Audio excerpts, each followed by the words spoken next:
पहली प्रक्रिया शुरू की गई। आप सबको मैं बताऊं, बिहार में हमारे 5,80,000 के आसपास शिक्षक हैं, 77,000 हमारे स्कूल हैं। और हमारे यहाँ एक जो बड़ी समस्या थी वो ये थी कि कहीं शिक्षक का प्रभाव है, शिक्षक का अभाव है, और इसको लेकर के हमारा डिपार्टमेंट लगातार जूझ रहा था। लेकिन इस बार हमने इसको पूरी तरह समानुपातीकरण के दिशा में हमने ये अपना कार्यक्रम शुरू किया है।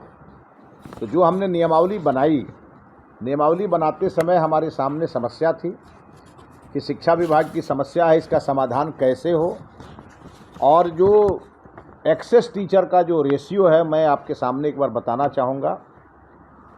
क्लास 1 to 5 65,413 शिक्षक हमारे स्वीकृत पदों से ज़्यादा हैं बहुत सारे स्कूलों में। तो हमारे यहाँ अधिशेष शिक्षकों की संख्या प्राइमरी स्कूल में 65,413 है। ज़्यादा है। कुल कितना? 65,413 अधिक है स्वीकृत में। मैंने साफ कहा, पूरा शिक्षकों की संख्या हमने बताई कि 5,80,000 है बिहार में, जिसमें 1 to 5 जो हमारे स्कूल हैं उसमें हमारा जो मानक मंडल है, वो मानक मंडल हमारा है कि 30 छात्रों पर एक शिक्षक। यही है ना रविशंकर जी? सर। 30 छात्र पर एक शिक्षक। और ये हमारा राष्ट्रीय शिक्षा नीति के द्वारा ऑलरेडी ये गाइडलाइन भी है। उसके आधार पर हमारे 65,413 शिक्षक अधिक हैं। फिर भी हमने हमारे यहाँ बिहार के 3 जिले ऐसे हैं जहाँ प्राइमरी में भी शिक्षकों की कमी है। इसका कारण ये है कि उन जिलों के शिक्षकों की बहाली ही कम हुई थी। उसमें अररिया, जमुई और पूर्णिया, ये 3 जिले हैं। और हमने इस बार उन जिलों के साथ साथ प्राइमरी में भी हमने वैकेंसी दिया है। और ये इसलिए दिया है कि जहाँ नहीं है वहाँ तो हो जाए, और जो हमारे अधिशेष शिक्षक हैं उन्हें हम और स्कूलों के अलावा जहाँ कम है वहाँ भेजेंगे। और बाकी हमारे आंगनबाड़ी केंद्र हैं, हमारे अनुसूचित जाति छात्रावास हैं, हमारे जो ओबीसी कर्पूरी ठाकुर छात्रावास के स्कूल हैं, इन सभी स्कूलों में आवश्यकता अनुसार सभी की पोस्टिंग करेंगे। जो क्लास 6 से 8 है वहाँ हमारे पास 9,471 शिक्षक अधिक हैं। जो क्लास 9 से 10 है वहाँ 16,904 शिक्षक अधिक हैं। और जो हमारे 11 से 12 है वहाँ 14,500 शिक्षक अधिक हैं। और कुल मिला के 1,06,288 शिक्षक अधिशेष हैं, जिन्हें हमें समानुपातीकरण में विभिन्न विद्यालयों में भेजना है। अब ये जो 1,06,288 जो छात्रों की संख्या विद्यालय में है, और उसके आधार पे जो मानक मंडल का रिकमेंडेशन है और जो राष्ट्रीय शिक्षा नीति का ये पूरा गाइडलाइन है, उसके आधार पर हमने शिक्षक स्थानांतरण नियमावली बनाई है। और उसमें पहली बार ये है, इसको मैं बार बार रिपीट करूँगा, ये स्थानांतरण पूरी तरह से ऐच्छिक है, फोर्सफुली नहीं है। शिक्षकों के यह स्थानांतरण ऐच्छिक है। अगर शिक्षक आवेदन करेंगे तभी उनका स्थानांतरण होगा। अभी जो हो रहा है वो 2 चीज़ों के लिए हो रहा है। एक समायोजन हो रहा है और दूसरा समानुपातीकरण हो रहा है। अब इसको लेकर के अभी पोर्टल हमारा खुला है, 29 से हम आवेदन ले रहे हैं। यह आवेदन 5 तारीख तक चलेगा, 5 अगस्त तक। मुझे बताते हुए खुशी हो रही है आपको कि अभी 2 दिनों में कुल 22,591 शिक्षकों ने प्रसन्नतापूर्वक अपने आवेदन पोर्टल पर रजिस्टर्ड कराए हैं। जो चाहते थे ट्रांसफ़र, उन्हें एक बड़ा ऑप्शन मिला, तो उन्होंने 22,591 आवेदन अधिशेष शिक्षकों के प्राप्त हुए हैं, एक्स्ट्रा टीचर के। हमने म्यूचुअल ट्रांसफ़र का भी हमने इसमें ऑप्शन रखा है। जो पारस्परिक ट्रांसफ़र होता है उसमें यह है कि जिस कैटेगरी का टीचर होगा उसी कैटेगरी का दूसरा टीचर जब म्यूचुअल करेगा तो उनका ट्रांसफ़र आपस में हो जाएगा। इसमें भी 2142 शिक्षकों ने अभी तक सफलतापूर्वक आवेदन किए हैं और बहुत सारे शिक्षकों ने फॉर्म तो भरे हैं लेकिन उन्हें सेव करके रखा है। अभी 2 दिनों का रिपोर्ट मैं बताता हूँ। उसमें 7795 शिक्षक हैं जो अधिशेष हैं, उन्होंने आवेदन भर दिया है। पोर्टल पर वो उनका नंबर शो कर रहा है लेकिन उन्होंने आवेदन को अपलोड नहीं किया है। वो हो सकता है 5 तारीख तक का इंतज़ार करेंगे और वो 5 तारीख के पहले भी डाल सकते हैं। कई कन्फ्यूजन है और इसीलिए हमने आज ये प्रेस कॉन्फ्रेंस बुलाया है। इस बार ये जो स्थानांतरण हो रहा है, सभी प्रकार के स्थानांतरण में एक टीचर को 30 स्कूलों का ऑप्शन दिया जा रहा है। 30 स्कूल का जो ऑप्शन दिया जाएगा उसी में उनके ट्रांसफ़र होंगे, वो उसके अलग उनका ट्रांसफ़र नहीं होगा। तो एक टीचर के लिए 30 ऑप्शन बहुत होता है, उससे ज़्यादा देने की ज़रूरत भी नहीं है। और हमारे स्थानांतरण नियमावली का एक जो सबसे फोकस पार्ट है वो ये है कि महिला को उनके पंचायत के बगल वाले पंचायत में, महिला का जहाँ घर है, जो उनका एड्रेस है, जो हमारे डिपार्टमेंट में रजिस्टर्ड है, उनके घर के इर्द गिर्द जितने ग्राम पंचायत होंगे, जहाँ जहाँ वैकेंसी होगा वो खुलेगा और वहाँ उनकी पोस्टिंग होगी। उनको 30 विद्यालयों का ऑप्शन मिलेगा। पुरुषों के लिए भी यही है कि उन्हें ब्लॉक के बगल में, वो ब्लॉक से बाहर होंगे और अपने ब्लॉक के बगल में जितने ब्लॉक होंगे, कम से कम 4 ब्लॉक के ऑप्शन उन्हें खुलेंगे और उसमें 30 विद्यालय का ऑप्शन होगा। उसमें वो अपना आवेदन भर सकते हैं। और हमारे यहाँ अभी बहुत सारे ऐसे शिक्षक हैं कि उन्हें ये कन्फ्यूजन हो रहा है और उसको लेकर के वो परेशान है। इसलिए मैं चाहता हूँ, इसमें वो लगाने का है कि नहीं, है ना, लगा हुआ है। एक बार जो हमारे यहाँ पोर्टल की जो गतिविधि है वो हम आपको ऑनलाइन दिखा देते हैं। एक बार आप लोग भी उसको देख लीजिए ताकि आपको भी हर शिक्षक के पास इस बात को पहुंचाने में दिक्कत नहीं होगी। इसके अलावा नंबर जारी किए हैं। एक है 14417 और एक है 1800345417।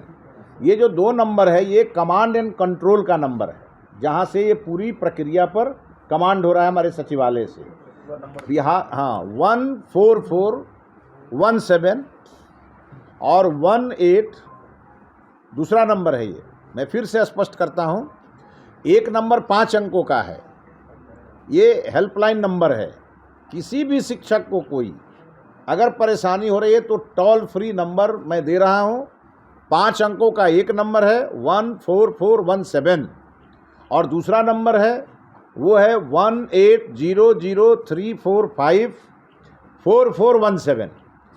किसी भी शिक्षक को बिहार के किसी भी स्कूल से, किसी भी गांव से कोई डाउट क्लियर करना हो तो वो 10 बजे से लेकर के 6 बजे शाम के बीच, छुट्टी की अवधि में भी ये एक्टिव रहेगा 5 तारीख तक, और इस पे वो कॉल करके अपना डाउट क्लियर कर सकते हैं।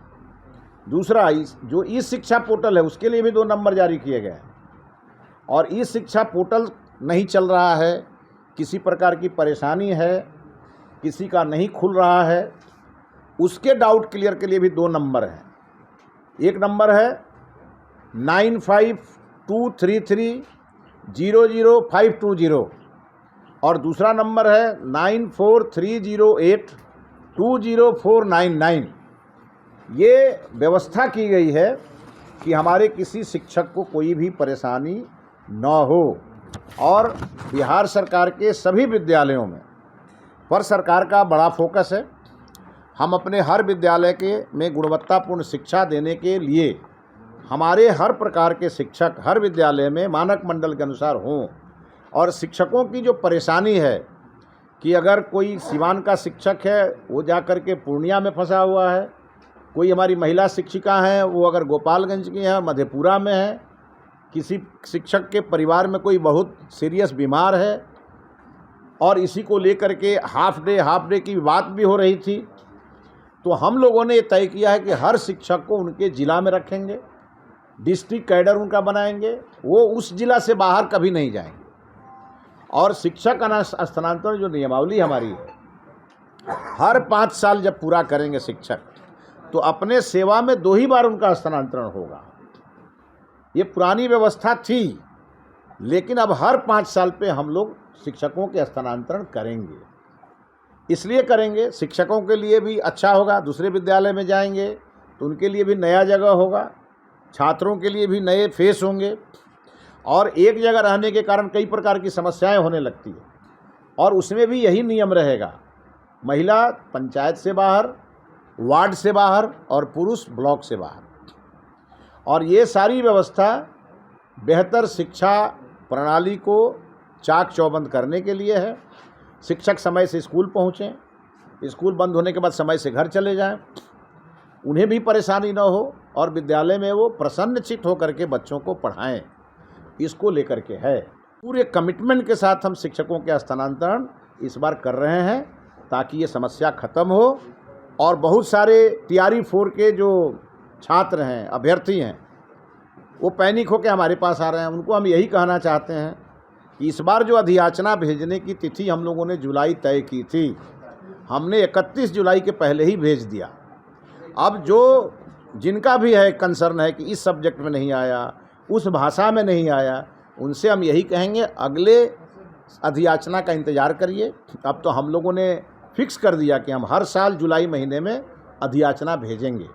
एक बार जब रैशनलाइजेशन हो जाएगा तो फिर हम अभी से ही लगेंगे कि हमारे किस विद्यालय में किस सब्जेक्ट का, किस भाषा का कौन सा टीचर है जो हमारे पास आज भी हमारे पास वो रिक्ति है, और उसकी पूरी मॉनिटरिंग करके मंगाएंगे और अगले साल समय से पहले ही भेज देंगे। तो इसीलिए किसी को पैनिक होने की ज़रूरत नहीं है। ये सरकार आपकी है, सरकार आपने बनाई है, आपके हर विषय को सॉल्व करने के लिए हम लोग यहाँ बैठे हैं। बहुत धन्यवाद। अगर कोई क्वेरी हो। नहीं, वो अधिशेष इसलिए है कि वो दूसरे विद्यालयों में है। वो क्या है ना, सभी विद्यालयों में समान रूप से नहीं है। हाँ, प्राइमरी में थोड़ा ज़्यादा बहाली हो गई, उसको लेकर के चिंता करने की ज़रूरत नहीं है। बहाली पहले हुई है, मैंने नहीं किया। लेकिन हमारे पास अभी हम पूरी तरह से जो राष्ट्रीय शिक्षा नीति है उसमें हमें बाल वाटिका शुरू करने का निर्देश हुआ है। जो आप देखते होंगे KG1, KG2 नर्सरी की पढ़ाई जो प्राइवेट विद्यालयों में होती थी, वो हम अपने सरकारी सभी प्राइमरी स्कूलों में बाल वाटिका शुरू करेंगे। और बाल वाटिका में भी हमें शिक्षकों की आवश्यकता होगी। साथ साथ जो आंगनबाड़ी केंद्र हैं, जो कुछ आंगनबाड़ी केंद्र हमारे विद्यालय के कैंपस में हैं, लगभग 10,000, इन शिक्षकों को वहाँ भी हम लगाएंगे। हाँ, अब सवाल ये है कि जो पहले बहाली हुई है, तो जिस प्रकार से हम अभी मैपिंग करके अधियाचना भेजे हैं, थोड़ा इसकी कमी रह गई थी।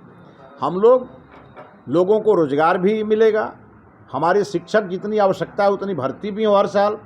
हमारे बहुत सारे शिक्षक हर साल रिटायर भी होते हैं। इस पूरे संख्या को लेकर के वर्ग सह, फिर सब्जेक्ट वाइज, फिर भाषा वाइज, चाहे वो DPED का हो, शारीरिक शिक्षा हो, या संगीत के टीचर हों, नृत्य के टीचर हों, इन सभी चीज़ों पर हम इसको बड़ी तरीके से लेके आगे बढ़ेंगे। और जब अगली अधियाचना जाएगी, आपको दिखेगा कि वो पूरी तरह से हर चीज़ों को आच्छादित करते हुए जाएगा। टीचर के वर्चुअल में सब्जेक्ट रिक्वायर्ड दे रहा है, वो ट्रांसफर हो गया। दूसरा ये सर, हमने एक लाइन बोला रजनीश जी, आपने सुना नहीं। हमने कहा जिस श्रेणी के टीचर होंगे, जिस श्रेणी के टीचर होंगे उसी श्रेणी से वो जाएंगे। पूरी तरह से आपको पारस्परिक ट्रांसफर। अच्छा, एक चीज़ सर, समानुपातिकरण आप कह रहे हैं, 2 पॉइंट है। एक तो आपने कहा कि पूर्णतः ऐच्छिक ट्रांसफर है, तो ऐच्छिक ट्रांसफर है, मान लेते हैं कि स्कूल में एक ही सब्जेक्ट के 3 टीचर, तीनों ने आवेदन नहीं किया अगर ट्रांसफर के लिए, तब क्या करेंगे? तो देखिए, बच्चे की संख्या कम। मैं बताता हूँ आपको, जब तीनों आवेदन नहीं करेंगे, तो एक बात आप ध्यान में रखिए आप कि शिक्षकों का 2 कंसर्न है। शिक्षक को भी मालूम है कि उन्हें क्या क्या जिम्मेवारी दी गई है विभाग से। इसलिए मैंने क्या कहा, ये शिक्षकों के लिए भी नैतिक सवाल है कि जहां हमें जो मानक मंडल के आधार पर वैकेंसी है और जो नियम के अनुसार, सबको मालूम है क्या नियम है। एक जगह कोई 27 साल से शिक्षक बैठा हुआ है और उसका ट्रांसफ़र अगर किसी दूसरे स्कूल में हो रहा है, ऐसे शिक्षक हमसे मिलने आए, हमने कहा क्या उस विद्यालय का दाखिल खारिज आपके नाम से हो गया? भाई ये ऐसे नहीं होता है। हर 5 साल पे सरकार बदलती है। जी जी। हमारा ये कहना है कि हमने स्पष्ट नीति बनाई है, हर 5 साल पे ट्रांसफ़र। अब बहुत सारे शिक्षकों का साल भर पहले ट्रांसफ़र हुआ है। हम ये केवल उसमें यही देखेंगे कि वो अपने पंचायत में तो नहीं है या वो अपने ब्लॉक में तो नहीं है। अगर ऐसा होगा तो हमारे विभाग के अधिकारी उनसे भी बातचीत करेंगे और कहीं कोई परेशानी नहीं आएगी। शनिवार को लेकर तो मुख्यमंत्री ने घोषणा कर दी, अब तो कल शनिवार है, टीचर लगातार इंतजार कर रहे हैं कि शिक्षा मंत्री जी अब तो ये कर रहे हैं। नहीं, मुख्यमंत्री जी ने घोषणा की है और मुख्यमंत्री जी के साथ हमारी बैठक भी है। बैठक के बाद जब मुख्यमंत्री जी ही घोषणा कर देंगे तो उसके बाद क्या बचता है। सर कहीं कहीं से ये समझ नहीं, आज हम लोगों ने संख्या बता दिया, किसी विद्यालय में अगर 10 भी बच्चे उर्दू पढ़ने वाले हैं तो वहाँ टीचर रहेंगे। 10 भी बच्चे, 5 भी बच्चे संस्कृत पढ़ने वाले हैं तो टीचर रहेंगे। इसमें उसकी बात है कि शिक्षकों को जिले में समायोजित करने की बात है। हाँ, तो उसी जिले में ज़्यादा आवेदन है, बहुत ज़्यादा आवेदन है, तो कैसे समायोजित करें? अब बाहरी उनको क्यों कह रहे हैं जब वो हमारे यहाँ टीचर हैं? उसका तो आवासीय यूपी का है, हाँ, तो उसके लिए क्या है? वो यूपी वाले लोग उसकी चिंता कर रहे हैं और हम भी कर रहे हैं। आप निश्चिंत रहिए, हमें सभी शिक्षकों की बात करनी है यहाँ। हम यूपी और बिहार नहीं कर एक सकते। आखिरी सवाल सर, नियोजित को लेकर सवाल है, क्योंकि बहाली की जो प्रक्रिया है वो तो जगजाहिर है कैसे बहाली हुई है, शिक्षा विभाग का बहुत कुछ चल नहीं पाता है। नियोजित के तबादले या उसको लेकर कोई नई नीति तैयार की जा रही है क्या? नहीं, देखिए, बहुत सारी परेशानियाँ आई हैं। जो नियोजित शिक्षक सक्षमता पास कर लिए, विशिष्ट शिक्षक हो गए, उनमें तो कोई दिक्कत नहीं है, लेकिन जो अभी भी रह गए उनके लिए विभागीय स्तर पर कुछ तैयारी चल रही है। आगे आने वाले दिनों में नीति में कुछ परिवर्तन करेंगे और पूर्णतः उनको अपने साथ लाएंगे। शिक्षा विभाग के साथ रहेंगे तो ज़रा ज़्यादा खुश रहेंगे। एक समस्या ये है जिले में अगर शिक्षक हमारे पास कम नहीं होने चाहिए। पिछले जो ट्रांसफर पोस्टिंग व्यवस्था थी उसमें पटना सदर के जो निवासी थे उनको पटना सीधा के जैसे महिलाएं हैं उनको पंचायत से बाहर तो वो कैसे आए? पटना शहर के लिए कुछ अलग नीति हम लोग बनाएंगे। जब जनरल ट्रांसफ़र की पोर्टल खोलेंगे, पटना शहर में अधिकाधिक शिक्षकों की पोस्टिंग हुई है, उसको लेकर के हम लोग अलग अलग प्रकार से उसकी समीक्षा कर रहे हैं। समीक्षा के बाद उसकी भी जानकारी आपको मिलेगी। फ़ोन शिक्षा मंत्री के फ़ोन पे आ रहे हैं। मैं आप सबके माध्यम से बिहार के सभी शिक्षकों को आग्रह करेंगे कि 6 लाख शिक्षकों का फ़ोन उठाना किसी शिक्षा मंत्री के लिए मुश्किल है। इसलिए हमने ये व्यवस्था आज की है।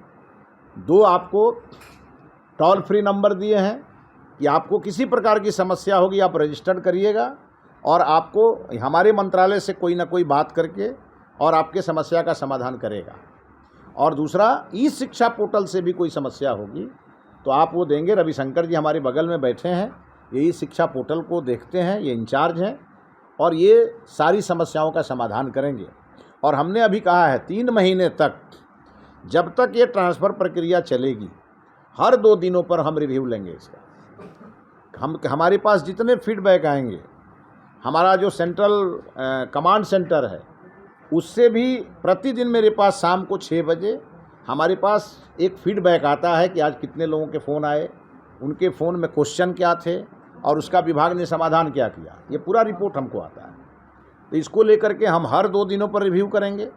हमारे ई शिक्षा पोर्टल को लेकर के भी डाउट क्लियर करने के लिए 2 नंबर दिए गए हैं। शिक्षकों का स्थानांतरण पॉलिसी से कुछ जानकारी लेनी हो उसके लिए भी 2 टोल फ्री नंबर दिए गए हैं।